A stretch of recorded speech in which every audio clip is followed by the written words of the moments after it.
ప్రతి ఉదయం యేసుతో ఆశీర్వాదముల సమయం. ప్రతి ఉదయం యేసుతో ఆశీర్వాదముల సమయం. రోజుకు సరిపడ జీవాహారం, రోజుకు సరిపడ జీవాహారం, ప్రతి స్థితిలోను సగు విజయం, ప్రతి స్థితిలోను సగు విజయం. ప్రతి ఉదయం యేసుతో ఆశీర్వాదముల సమయం. షలోమ్. ప్రభునందు మరొక మారు జీవము గల దేవుని మాట మీతో కలిసి ధ్యానించుట నేను మహద్భాగ్యంగా ఎంచుతూ ప్రభు నామంలో మీకు శుభములు తెలియజేసుకుంటూ నేటి వాక్య ధ్యానంలోనికి మిమ్మల్ని ఆహ్వానిస్తుంటున్నాను. ప్రియులారా, మానవ స్వభావం ఎటువంటిదంటే సాధారణంగా మనకు ఎవరన్నా అపకారం తలపెడితే వారి మీద ప్రతీకారం తీర్చుకునేదాకా మనం విడిచిపెట్టం మనలో చాలామంది. Beloved, once again I deem it a great privilege to be able to meditate upon the life-giving words of the Lord along with you this morning, and I welcome you in His wonderful, precious and matchless name. Generally speaking, humans have the tendency to not rest until they take revenge if someone does anything evil to them or hurt them or harm them in any way. మన జీవితంలో అలాంటి పరిస్థితులు చాలా ఎదురై ఉండవచ్చు. క్రైస్తవులు కూడా దీనికి అతీతులు కారు. అనేక విషయాల్లో క్రైస్తవులు కూడా పగతో రగిలిపోయేటువంటి వారుగా ఉంటున్నట్టుగా నేను చాలాసార్లు చాలామంది విషయాల్లో గమనించాను. మనకు ఆలోచన ఒకవేళ లేకపోయినా కూడా మన చుట్టూ ఉండేటువంటి వారు, మన బంధువులు, మన స్నేహితులు, మన కుటుంబ సభ్యులు మనల్ని రెచ్చగొడుతూ ఉంటారు. Even though we may not have such ideas to take revenge or to seek revenge, many times the people around us, our family members, our relatives, our friends, they incite us to take revenge on people who have troubled us or caused harm to us. ఉదాహరణకు, ఎరా నీ ఒంట్లో చీమునెత్తు లేదా, ఉపకారం లేదా, వాడు నీ ఉపకారానికి అపకారం చేస్తే ప్రతీకారం తీర్చుకోవాలా దద్దమ్మ అని చెప్పి పట్టుంటారు. ఏంటి ఉపకారము అపకారము ప్రతీకారం అని చెప్పి పాస్టర్ గారు ప్రొద్దుటే కారం పూసలాగా కారం ప్రాస వడ్డిస్తున్నారని చెప్పి మీరు ఆశ్చర్యపోతున్నారా? ప్రియులారా, మనలో అనేకులు అపకారం జరిగినప్పుడు ప్రతీకారంతో రగిలిపోతూ ఉంటాం కనుక క్రైస్తవులు కూడా చాలా మార్లు ఇందుని గురించి తప్పటడుగు వేసేవారుగా, పగ తీర్చుకునేవారుగా ఉంటారు కనుక దాని గురించి క్రైస్తవులకు ఉండకూడనటువంటి ఒక తత్వం గురించి ప్రభు ఉదయకాలను మనతో మాట్లాడటానికి ఇష్టపడుతూ ఉంటున్నాడు. సాధారణంగా మనం చూస్తుంటాం చాలామంది కొన్నిసార్లు మనం ప్రతీకారం తీర్చుకోకపోయినా కూడా ఒకవేళ మనకు అపకారం కలిగింది అని మనం భావించినట్లయితే క్రైస్తవులు పళ్ళు పటపటా కొరకడం, వాడు నాశనం అయిపోను, వాడు పాడైపోను, దాన్ని గుంతలో పెట్ట, దాన్ని పాడగట్ట, ఇలా రకరకాల మాటలు అంటూ ఉంటారు కదా. అది మనకు తగదు. అది తగదు అంటూనే దానికన్నా ప్రాముఖ్యమైన కొన్ని విషయాలు ప్రభు ఉదయకాలంలో ఒక వాక్య భాగం నుంచి మనకి నేర్పించాలని ఆశపడుతుంటున్నాడు. Many times we see that if somebody offends us or causes harm, we curse them. We use all kinds of epithets to describe them. We abuse them in the most vulgar language, in the heinous language. We wish that they were dead, that all kinds of evil would befall them. Well, that is not acceptable to God, because God doesn't want His children to behave in such manner. Not only in such manner, greater than that, He does not want us to take revenge on people who harm us. And that's exactly what I'm trying to narrate from a wonderful passage taken from the book of 1 Samuel chapter 25 this morning. మొదటి సమూయేలు గ్రంథంలో 25వ అధ్యాయంలోంచి తీసుకున్నటువంటి ఒక చిన్న ఇతివృత్తాన్ని మీ ముందుంచి దానిలోని సత్యాన్ని, ఆత్మీయ సత్యాలు మీ ముందు పెట్టడానికి నేను ఆశపడుతుంటున్నాను. ఇందులో జరిగినటువంటి విషయం ఏంటంటే, మొత్తం అధ్యాయం అంతా చదవడానికి సమయం మనకు సరిపోదు కాబట్టి క్లుప్తంగా దాన్ని మీ కొరకు క్రోడీకరించి చెప్తాను. ప్రియులారా, దావీదు సౌలు నుంచి పారిపోయేటువంటి క్రమంలో అరణ్యంలో తన యొక్క పనివారితో, తన కొంతమంది సైనికులతో కలిసి అరణ్యంలో ఆయన ఉంటున్నట్టుగా మనకు తెలుసు. ఆ దినముల్లో పారాను అరణ్యంలోకి ఆయన దిగి వచ్చినప్పుడు కర్మేలు అనేటువంటి ప్రాంతంలో మాయోను అనేటువంటి పట్టణంలో నాబాలు అనేటువంటి ఒక మిగుల ఆస్తి కలిగినటువంటి వాడు ఉన్నాడు. అయితే అతనికి చెందినటువంటి అనేక మంది గొర్రెల కాపులు, ఆయనకు వేల సంఖ్యలో గొర్రెలు ఉంటున్నాయి, గొర్రెల మందులతో పాటు మేకల మందులు ఉంటున్నాయి. కాబట్టి ఆయన గొర్రెల కాపర్లు కర్మేల్లోని అనేక ప్రాంతాల్లో వారు తమ గొర్రెలు కాచుకుంటున్నప్పుడు దావీదు అతని సైన్యము కూడా వారికి కావలిగా ఉండి వారికి ఉపకారం చేస్తాడు. వారికి ఎటువంటి హాని కలగకుండా, గొర్రెలకి ఎటువంటి అపాయం కలగకుండా వారిని కాపాడతారు. కనుక పారాన్లోనికి ఎప్పుడైతే కర్మేలు ప్రాంతానికి దావీదు తన సైనికులతో వస్తాడో, నాబాలును జ్ఞాపకం చేసుకుని, అరే ఇక్కడ ఒక నాబాలు ఉన్నాడు కదా, అతని యొక్క గొర్రెల కాపర్లకు మనం ఉపకారం చేశాం కదా, వారికి ఎటువంటి హాని రాకుండా కాపాడాం కదా, మనకు ఆహారం కొదువైంది కాబట్టి మీరు వెళ్ళి ఈ విషయాన్ని నాబాలుతో చెప్పి మీరు అక్కడి నుంచి ఏదైనా ఆహార పదార్థాలు తీసుకురండి, మనం మేలు చేశాం కాబట్టి అతను ఖచ్చితంగా మనకు ఆహారం ఇస్తాడని చెప్పి ఒక మంచి నమ్మకంతో, గట్టి నమ్మకంతో దావీదు 10 మంది యవనస్తుల్ని నాబాలు వద్దకు పంపిస్తాడు. అయితే నాబాలు ఏం చేస్తాడంటే ఆ ఉపకారాన్ని మర్చిపోయి వారు చెప్పినప్పటికీ కూడా ఆ మాట విని కూడా అయ్యా మేము ఈ విధంగా చేశాం కాబట్టి మరి మాకును అలాగే దావీదుకు కూడా నీకు ఇష్టం వచ్చింది ఏమన్నా నీవు ఇచ్చి పంపిస్తే బాగుంటుందని చెప్పి ఆ 10 మంది వచ్చి నాబాలు చెప్పినప్పుడు నాబాలు వారు అడిగినట్టుగా వారికి ఆహార పదార్థాలు ఇవ్వకపోగా దావీదును అవమానపరిచి ఆ యవనస్తులు పంపించి వేస్తాడు అక్కడి నుంచి.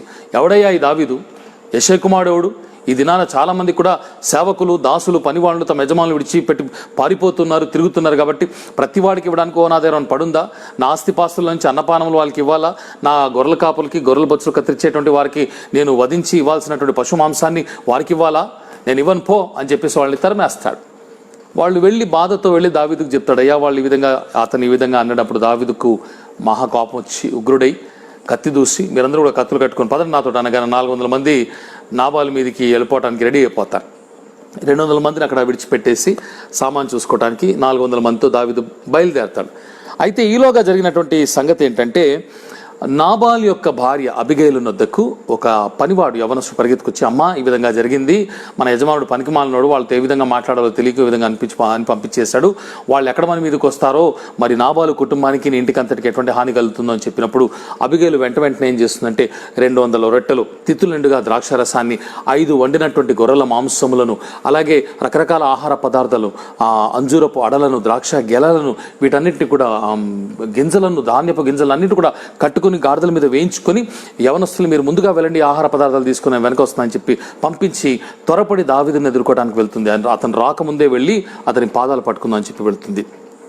ఈలోగా మనం జరిగింది ఏంటంటే చూసినట్లయితే ఇక్కడ 21, 22 వచనాల్లో దావీదు అన్నటువంటి మాటలు చూడండి. అక్కడ అంతకు మునుపు దావీదు నాబాలునకు కలిగిన దాని అంతటిలో ఏదీ పోకుండా ఈ అరణ్యములో అతని ఆస్తి అంతయు నేను వ్యర్థముగా కాయిచు వచ్చి తిని ఉపకారమునకు నాకు అపకారము చేసి ఉన్నాడే అని అనుకొని అతనికున్న వారిలో ఒక మగపిల్లవాని నైనను తెల్లవారునప్పటికీ నేను ఉండనివ్వను, లేదా దేవుడు మరి గొప్ప అపాయము దావీదు శత్రువులకు కలగజేయునుగా కానీ ప్రమాణం చేసి ఉండను.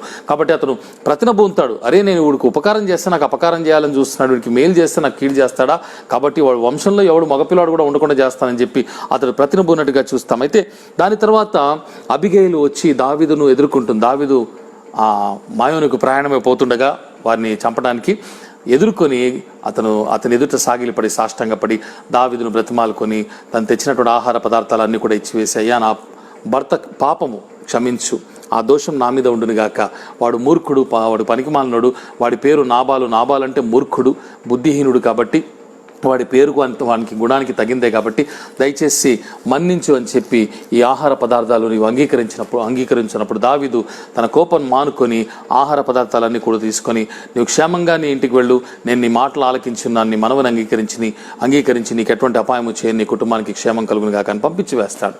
ప్రియులారా, అటు తర్వాత అబిగైలు ఇంటికి వెళ్ళి నాబాలు యొద్దకు ఆ విషయం అంతా చెప్పాలనుకుంటుంది, కానీ రాత్రంతా బాగా విందులో బాగా మత్తుగా తాగి ఉంటాడు. కాబట్టి మరుసటి రోజు ఉదయాన భర్తకు ఈ విషయం అంతా కూడా చెబుతుంది.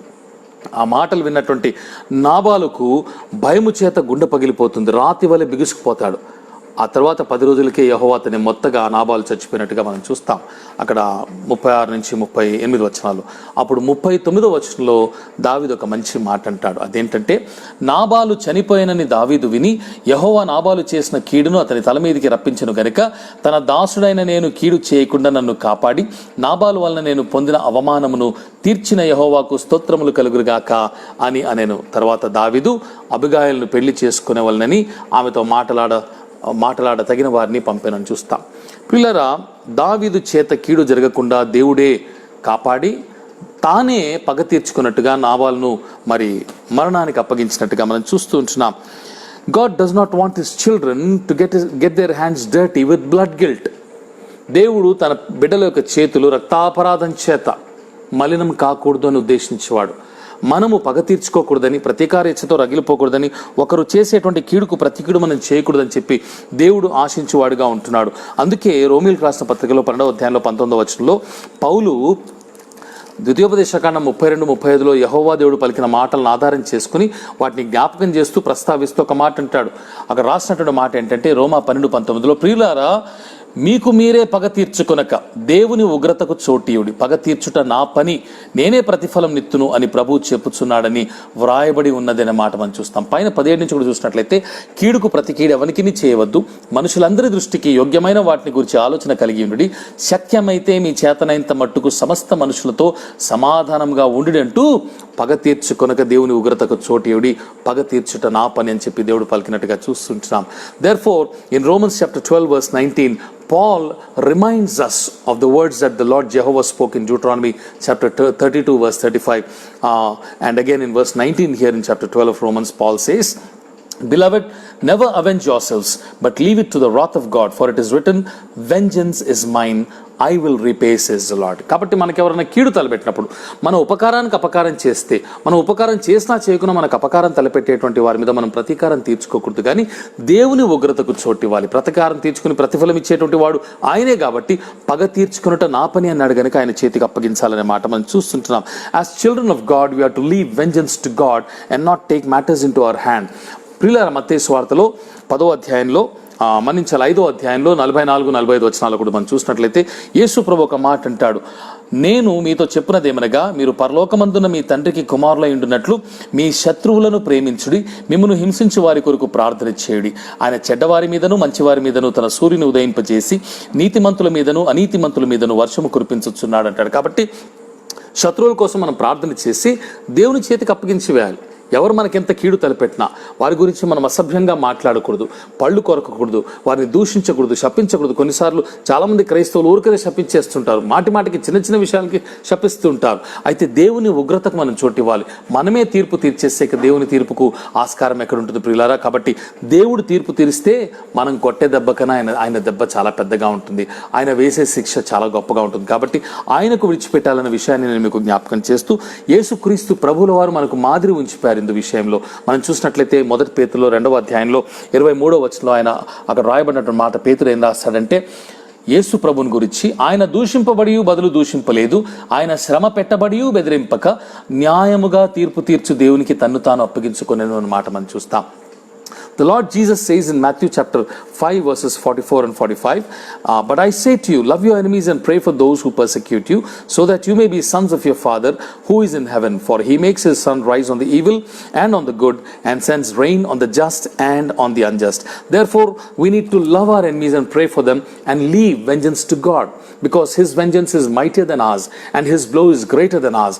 If we do something that God intends to do, we are actually taking away his authority from him and actually indulging in it wantonly. God does not like such things to happen, and Christ himself has set an example for us to follow. In 1 Peter chapter 2 verse 23, Peter writes about Christ, when he was reviled he did not revile in return, when he suffered he did not threaten, but continued entrusting himself to him who judges justly. న్యాయంగా తీర్పు తీర్చు దేవునికి ఆయన అప్పగించుకున్నాడు. అతన్ని దూషించే వారిని, కొట్టిన వారిని, హింసించిన వారిని, సిలువ వేసిన వారందరినీ కూడా ఆయన చేతికి అప్పగించాడు, తన్ను తాను కూడా అప్పగించుకున్నాడు. కనుక ప్రియులారా, ఉదయకాండ మరొక మారు నేను జ్ఞాపకం చేస్తున్నాను, క్రైస్తవులకు ప్రతీకారేచ్ఛ దాంతో కూడినటువంటి మాటలు తగవు. కనుక ఉపకారానికి అపకారం ఎవరైనా చేస్తే దానికి ప్రతీకారం మనం తీర్చుకోకూడదు, కానీ న్యాయంగా తీర్పు తీర్చు దేవుని చేతులకి వారిని నాకు అప్పగించాలి. వారి కోసం మనం ప్రార్థన చేయాలి. ప్రభు పాదాల చెంత వారి విషయమే మనం మొరపెట్టాలి. దేవుడు అటువంటి కృపను, అటువంటి సహాయమును, అటువంటి జ్ఞానమును మీకును నాకును దయచేయనుగాక. ఆమేన్. రండి కలిసి ప్రార్థన చేసుకుందాం. ప్రేమగల మా ప్రియ పరలోకపు తండ్రి, దయగల మా ప్రభువా, మీ పవిత్రమైన నామానికి స్తుతులు, స్తోత్రాలు, వందనాలు చెల్లిస్తున్నాం. ఉదయకాలంలో మరి కొన్ని మంచి మాటలు దావీదు జీవితం నుంచి మాకు జ్ఞాపకం చేశారు. ప్రభువా, నాబాలు అంత దుర్మార్గుడైనప్పటికీ కూడా దావీదు అతన్ని చంపడానికి బయలుదేరినప్పుడు దావీదు చేతులకు రక్తం అంటుకొనివ్వక నా తండ్రి మీరే పగ తీర్చుకొని తన ఉపకారానికి అపకారం చేసినటువంటి వాడికి తన కీడుకు బదులుగా మేలు మీరే నా తండ్రి పగ తీర్చుకున్నారు. మీకు స్తోత్రాలు. మా పక్షాన యుద్ధములు చేసేటువంటి దేవుడుగా మాత్రమే కాదు, కానీ మా యొక్క శత్రువులతోనైనా మీరు పగ తీర్చుకునేటువంటి దేవుడుగా కూడా ఉన్నారని మాకు జ్ఞాపకం చేశారు. కనుక పగకు చోటివ్వక నాయనా నీ యొక్క తీర్పుకు చోటిచ్చే వరంగా న్యాయంగా తీర్పు తీర్చు నీ చేతులకు మా శత్రువులను, మాకు విరోధంగా పాపములు చేయవారిని, మా ఉపకారాలకు అపకారాలు చేసేవారిని అప్పగించుకునే జ్ఞానం మాకు దయచేయమని మా ప్రభుని యేసు నామములో ప్రార్థన చేసి స్తుతించి అడిగి పొంది ఉన్నాము తండ్రి. ఆమెన్. ప్రభు మిమ్మల్ని బహుగా దీవించి ఆశీర్వదించుగాక. షలోం. ప్రతి ఉదయం యేసుతో ఆశీర్వాదముల సమయం.